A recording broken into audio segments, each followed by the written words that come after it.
What's going on, folks? Ted from Immersion here, and for the first time in a pretty long time, I tried something new in a D&D 5e game. Now, a couple nights ago, one of my friends ran me through a one-shot, and we used his favorite and his version of doing initiative, which is different than traditional initiative, and it had me pretty wary.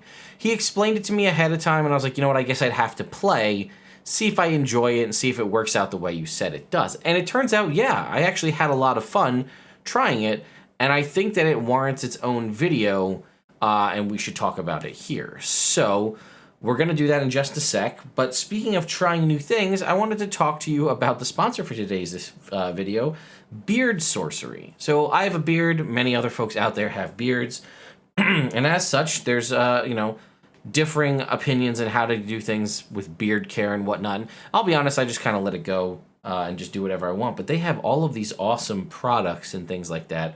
And Beard Sorcery, first of all, sorcery's in the name, and it's like a fantasy D&D themed beard company. So I have a beard. I do a D&D channel. This seemed like it was obviously a no-brainer.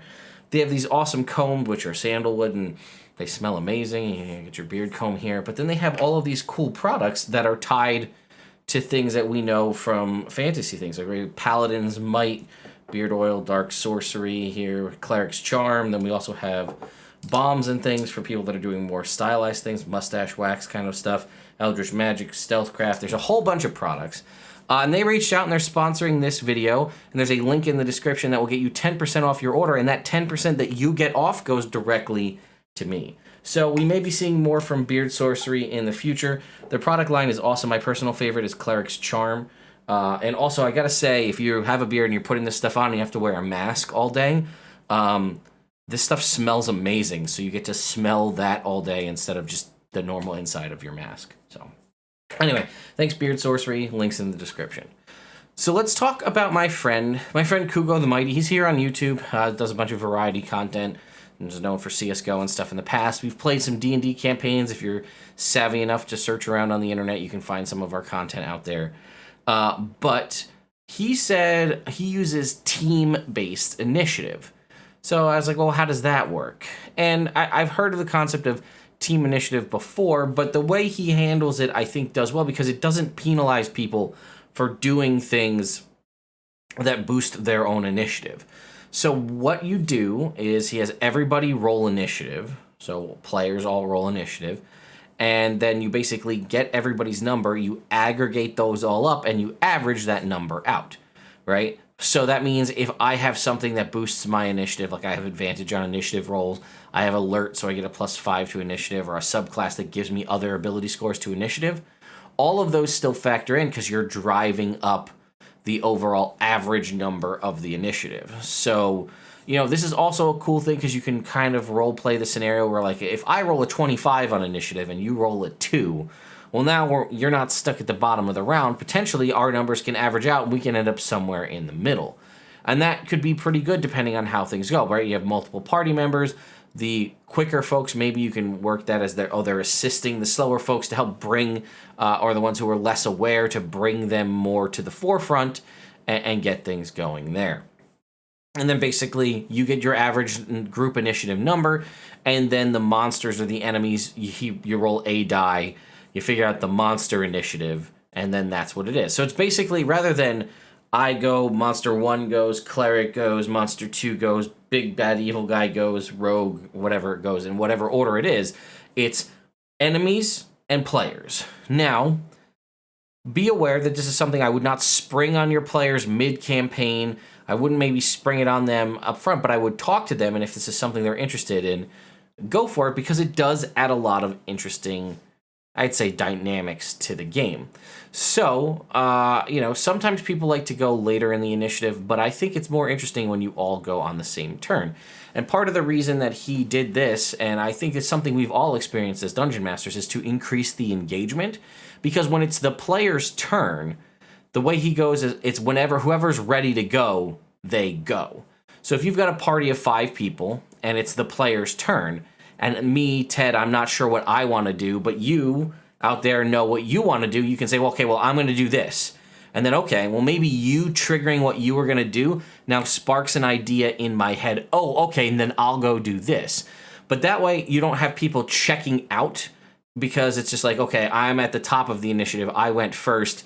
There's 15 turns between me and the time I get to go again. So I just mentally check out because I'm not involved. I'm on my phone. I'm surfing the internet. I'm doing whatever. And then all of a sudden, oh, hey, it's my turn. And I wasn't paying any attention to what happened on the battlefield. Now, I'm not saying that you do that or I do that, but I think we've all experienced possibly, or maybe you haven't, and congratulations, that's awesome for you. But I definitely have been in the experience where other players at the table or players when I'm the DM, when it's not their turn, they are just completely checked out of what's happening. And it's exceptionally frustrating because you then need to re-explain everything that just, you might have narratively beautifully described what happened in the combat, or just, talk numbers, hit, miss, whatever it was, but you talked it out.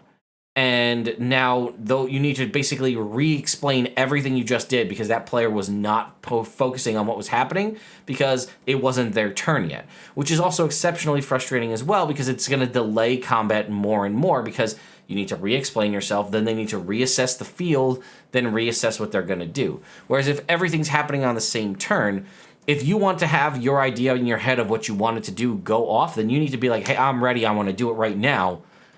Before the rest of the party goes. But so not only is there that, it's the party's turn. The in between turns seem less.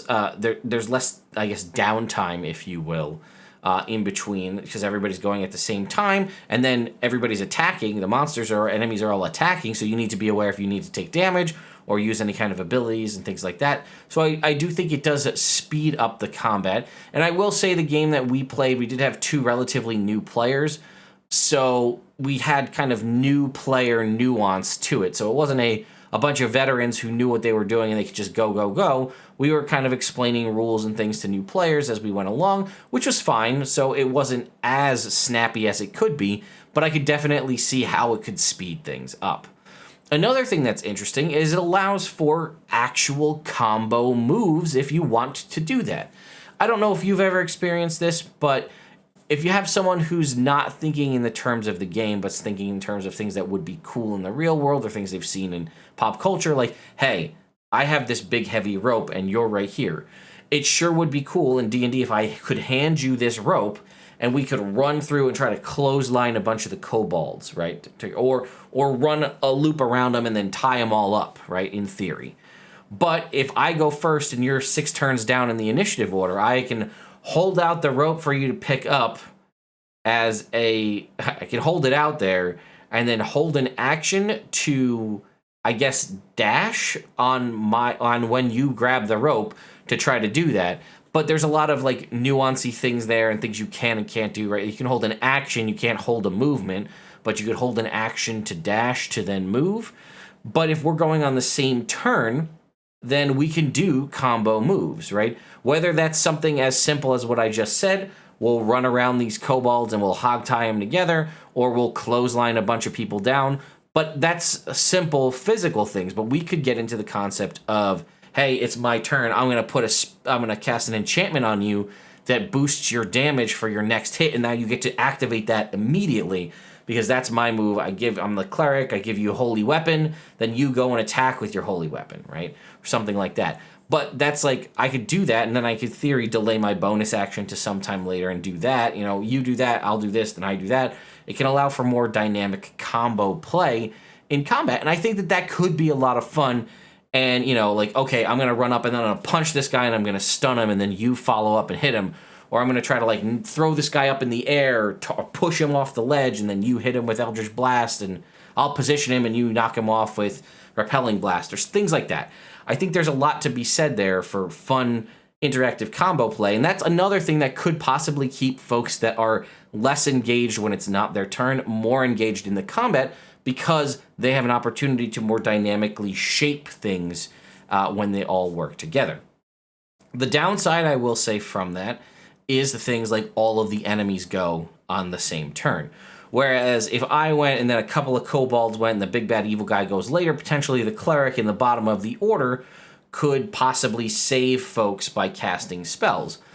But there's no reason that on your turn when the cleric says, okay, I'm going to cast Healing Word, Mass Healing Word, and pop everybody bat was unconscious back up. Hey, look, it's your turn now. You get to go. So you would still make your death saving throws at the start of your player turn, which is fine because, right, you might pop up to 1 hit point and that might change the way things go. Whereas if it's going turn by turn, whoever's going to possibly heal you might make the call. You could probably make it another turn. But hey, if I heal you, you get to go immediately. That changes the way things interact.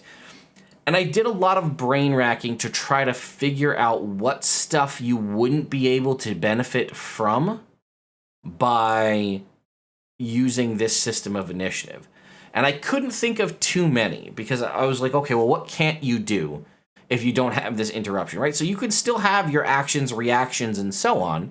So, if the next round, it's your turn, then it's the enemy's turn, and someone attacks you and you cast Shield, well, you'd have Shield for the rest of all of those enemy attacks until it got back around to your turn. You can still activate your reactions as normal, so there's nothing really funky there. The only thing I could think of that didn't function in this is basically weird instances of sneak attack, right? So sneak attack is once per turn. So if I go on my turn, I stab a guy, I get sneak attack, I do sneak attack damage. Typically, unless something else triggers, like an enemy on their turn moves away, it's on their, not my turn, but their turn, they move away and I hit them, and I'd still be eligible for sneak attack, I could. The only thing I could think of that didn't do this is if you have like a Battle Master fighter or someone in the party who has the ability to give someone else the benefit to use their reaction to make another attack, which is a potential option for people to get more than one sneak attack, right? So you go as the rogue, you sneak attack, deal damage. 3 turns later, it's my turn as the Battle Master fighter, and I use whatever it is, maneuvering attack, where I allow you to move and make an attack roll. That person is still in a position to give you sneak attack, so you can get another sneak attack in a round. Typically, again, for a rogue, it's going to be your first attack, and then something for your reaction would allow you to have multiple sneak attacks in a turn. That would work. Same thing would, it's the same concept as an opportunity attack. But in theory, were I the Battle Master in that same scenario in a team-based initiative, and I said, hey, I'm going to use my bonus action to do maneuvering attack, you can go attack them, you would still be using your reaction, but it is still technically your turn. So that would be 2 sneak attacks in the same turn. But honestly, that's the only very specific example I could think of. And in that instance, I would just hand wave it and say you get the sneak attack, because in a normal circumstance, it would work. So why not this time? And I would just hand wave it for that, again, albeit very specific scenario of Battle Master fighter interaction with a rogue. But I'm going to put that out there to all of you. 1, what do you think of this team-based initiative concept, right? All the players go on one turn and they go when they're ready. Which, again, we saw a lot. So, like, in the situation that I was in my little one-shot, I was squaring off as a solo barbarian basically against, like, a young dragon turtle. And I knew what I was going to do every turn. I was going to hit this thing. That was my move. I had already raged. I was in close combat with this thing. I wanted its focus solely on me, and I was just going to hit it. That was the move. My turn. Hit that. Now, if somebody else jumped in and said, hey, I want to do this thing real quick, then I would say they go first, and when it got, hey, I know what I'm going to do. And then everybody else could kind of figure out, because they're like, okay, the main big bad evil guy is locked down by the barbarian. We can focus on all the adds around and take out all the kobolds and the goblins and whatever else, how we want to try to do that.